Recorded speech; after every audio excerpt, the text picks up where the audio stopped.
परमेश्वर ने मुझे इतनी आशीष दी कि मैं आपको बताऊंगा। और परमेश्वर इतना महान है कि उसने हमारे पापों को क्षमा किया। और परमेश्वर का वचन बताता है कि हमें ध्यान रखना चाहिए, रात दिन उसकी आज्ञाओं को नमन करना चाहिए।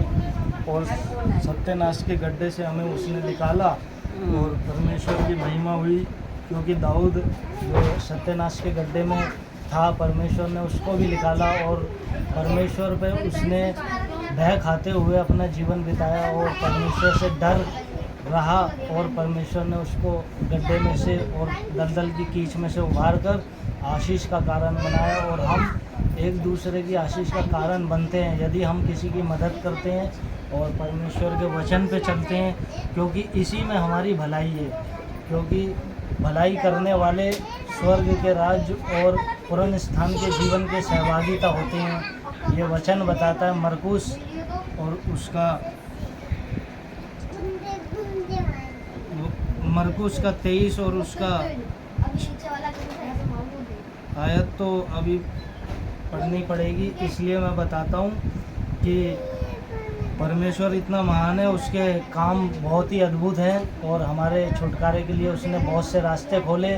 और परमेश्वर ने हमें समझाया कि घोर अंधकार की तराइयों से निकलकर और हिरनी के समान हम उसके पास प्यास बुझाने के लिए आते हैं और हमारी वो मदद करता है और हमें अच्छे रास्ते पर लेके आता है। हमारी प्यास बुझाता है अपने वचन से और हमें दृढ़ करता है ताकि हम और फल लाने वाले बने और मजबूती से उसके कलाम में अपनी ज़िंदगी को बिताएं, ताकि हम उसके वचन में आगे बढ़ सके।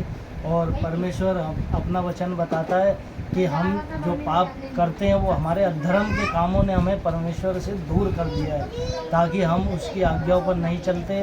और ऐसा हाथ हमारे परमेश्वर का नहीं जो छोटा है, परमेश्वर का हाथ बहुत बड़ा है और वो कहीं भी हम रहते हैं वहीं पे चंगाई वो कर सकता है। सिर्फ उस पर विश्वास करना है और विश्वास से ही यीशु मसीह को हम प्रसन्न कर सकते हैं और किसी से नहीं। विश्वास ही हमें आनंद जीवन के योग्य बनाता है और इस आनंद जीवन के योग्य जो बनता है वो नया फल खाने पाते हैं।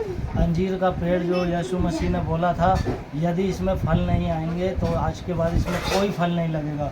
इसलिए परमेश्वर का वचन बताता है यूहन्ना 15 में, जो डाली मुझ में नहीं फलती उसे मैं काट डालता हूँ और आग में डालकर और जला देता हूँ, और जो डाली मुझ में फलती है उसे और छांटता हूँ ताकि वो और फले और वचन में बढ़े, ताकि मजबूत रहे और उसकी डाली और मजबूत बनने पाए। इसलिए आमीन। मैं ये प्रार्थना को प्रभु यीशु मसीह के पवित्र नाम से मान लेता हूँ। आमीन आमीन आमीन। God bless you Rinku, God bless you.